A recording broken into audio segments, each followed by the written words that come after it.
And the things that come out of her mouth, because she's telling you what she does in her personal life, it doesn't reflect what righteous women do.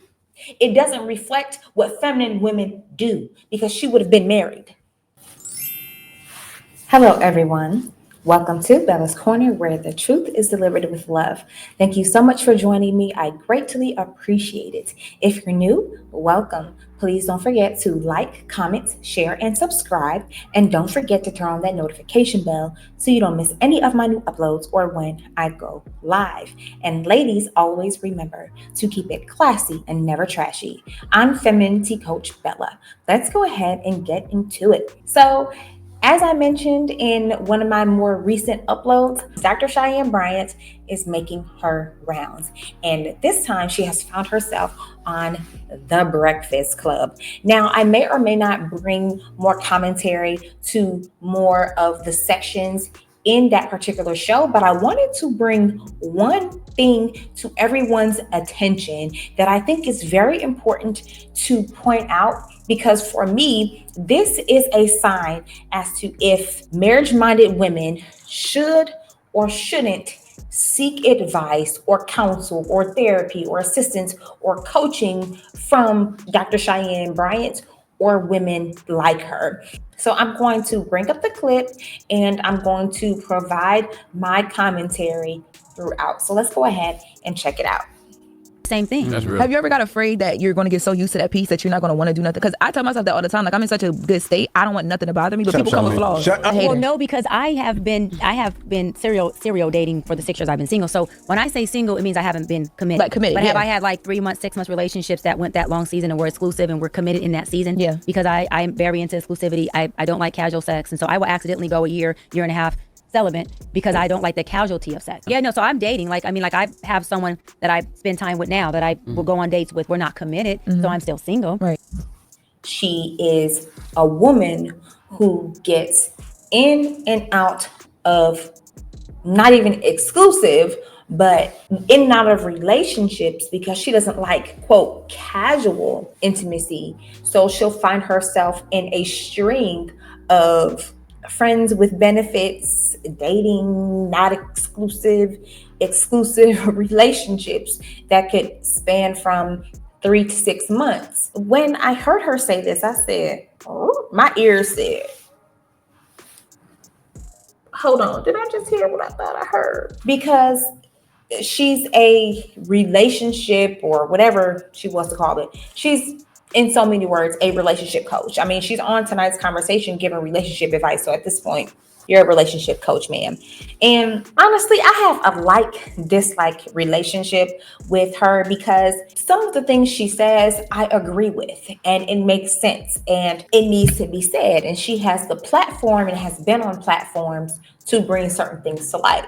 But amongst the things that I agree with that she says, there are more things that she says that I definitely raise an eyebrow to. And this is one of them. So when I heard her say that, that signaled to me, although earlier to her saying this, she says that some of the women she's coached are constantly in relationships and they don't have a relationship with themselves. And so really they don't want to be alone because they don't not like themselves. I have some very, very A-list celebrity women who come in and say, I'm beautiful, I'm successful, I can have any man I want, I'm lonely as hell. And I'm afraid that I'm gonna die alone. But you have a child. You've been married to this A-list big NBA player. And the relationship is now over. And you feel like you're gonna be alone because you never learned to choose anything of substance.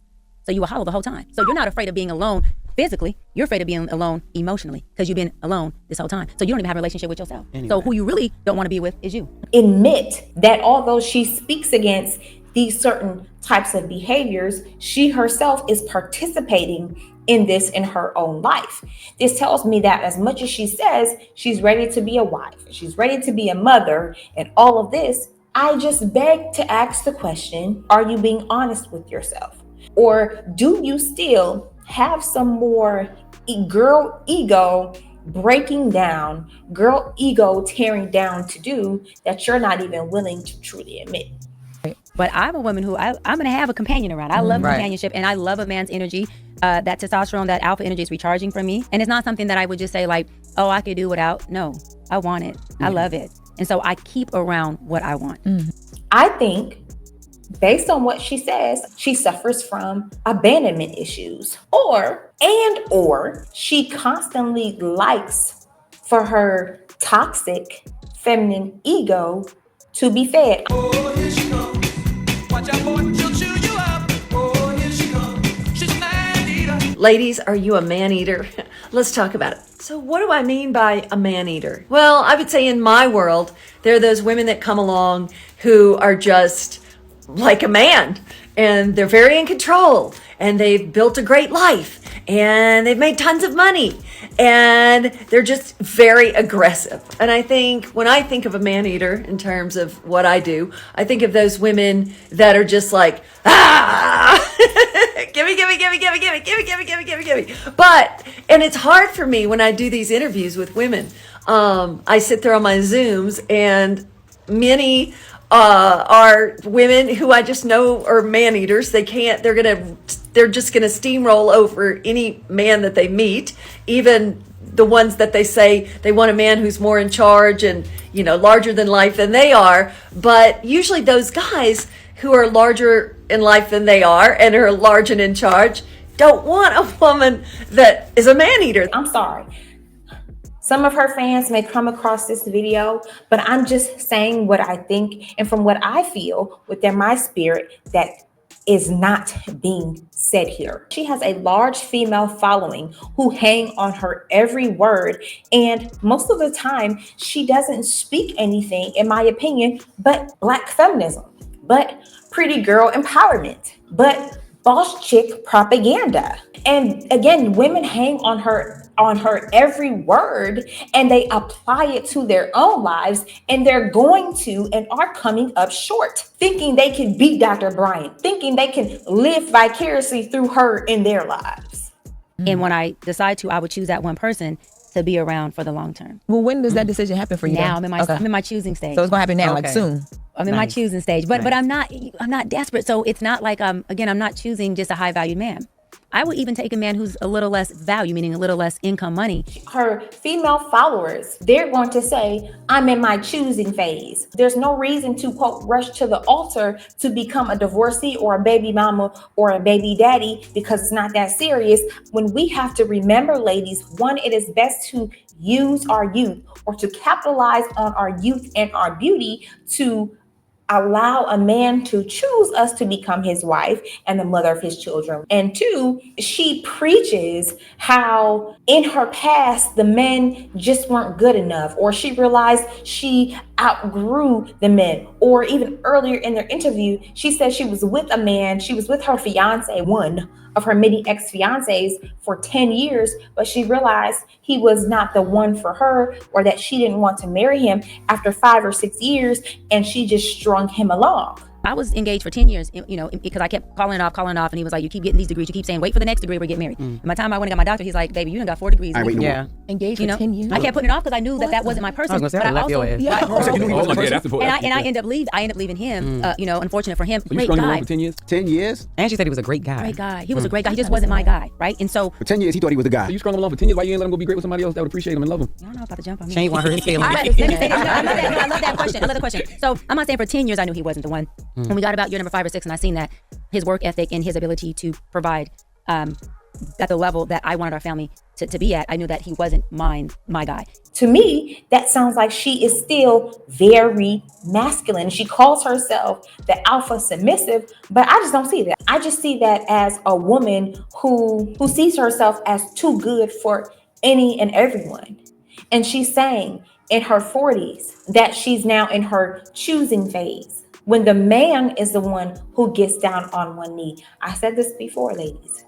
Yes, we choose to say yes or no to a proposal, but at the end of the day, the man is the one who chooses, unless you want to be the one who proposes. When we are listening to people who we may like or who inspire us, really within any arena, but within the relationship space, You have to be very attentive to the words they use. You have to be very attentive to the stories that they provide, because the more they speak, the more they tell about themselves. And the more and more I hear the things that Dr. Bryant is saying, again, I agree with some of the things she says, but I've noticed that she contradicts herself quite a bit. She's quite hypocritical with calling men out on their actions and what they're doing, but she does the very same things that she condemns them on. And also, again, in this interview on The Breakfast Club, she admits that she doesn't know how to be alone.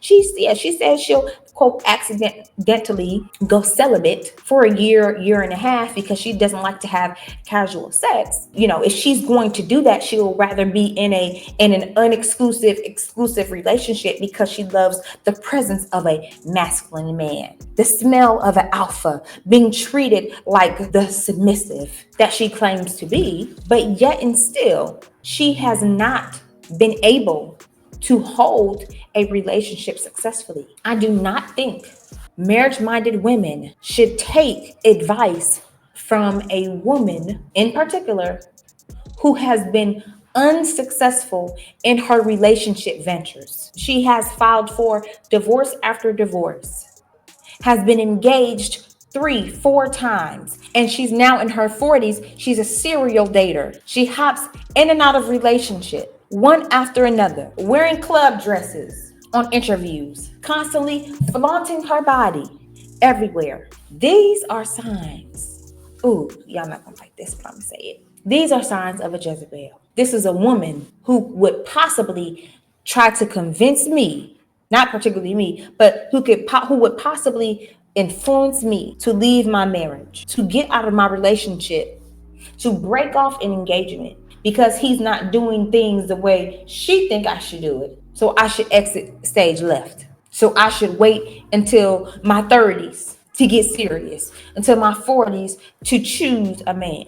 And she want to be spitting out Bible verses all wrong on top of all of that. It's just giving red flag all over the place. It's giving the counselor needs, the therapist needs therapy. The counselor needs counseling. The coach who loves checking people needs to be checked themselves, needs to be put in their place themselves. Their contradictory words and statements and behavior, and compared to the things that they condemn others for, needs to be checked. Ladies, we have to be careful about whose content we are intaking. If whoever you're watching offends you sometimes, or pricks your heart sometimes, or make you go like, "Ooh, that kind of hurt my feelings," those are the ones who you need to watch. Not the ones who make you feel good. Not the ones who empower you, but she's not slicing and dicing through your girl ego. Listen to people who are edifying you. Listen to people who speak life to you. And when people speak life to you, that means they encourage you to be alive. They encourage you to live, which means they can identify places in your life that are dead, and they help you cut it out and identify it and carve it out and help you dispel of it. And they can only do that with the truth. They can only do that when they're teaching you righteousness. And the things that come out of her mouth, because she's telling you what she does in her personal life, it doesn't reflect what righteous women do. It doesn't reflect what feminine women do, because she would have been married. And she wouldn't have been stringing along a man for 10 years who she knew she didn't want to marry. She wouldn't be calling out men on their less than desirable behavior in their relationship when she has the same exact mindset and has done in so many different ways the same thing. You're judging, but you're judging hypocritically, since we want to say what the Bible says. The Bible says to judge not if you're going to judge hypocritically, but it doesn't say not to judge. Did I make y'all mad yet? I'm sorry. But it fires me up when women are teaching other women to behave in ways that are counterintuitive and counterproductive for the true edification of her femininity and future success of a relationship. You know a tree by the fruit it bears. And if that tree doesn't have the fruit that you inspire to possibly bear from your tree, then it is time to get cross nutrients from another tree before your leaves start withering, before your roots start to being poisoned. I love you. And I want you ladies to watch this again. I need you to hear me. I need you to hear me. For the sake of yourself, for the sake of your future relationship, for the sake of your children. Hear me. But that is all I have for you. The truth with love has been signed, sealed, and delivered by yours truly. If you like the content you see, then please don't forget to like, comment, and subscribe. And don't forget to turn on that notification bell so you don't miss any of my new uploads or when I go live. And if you know of any women who you think would benefit from this information, then please share. And until next time, I will see you in the next one. Bye-bye.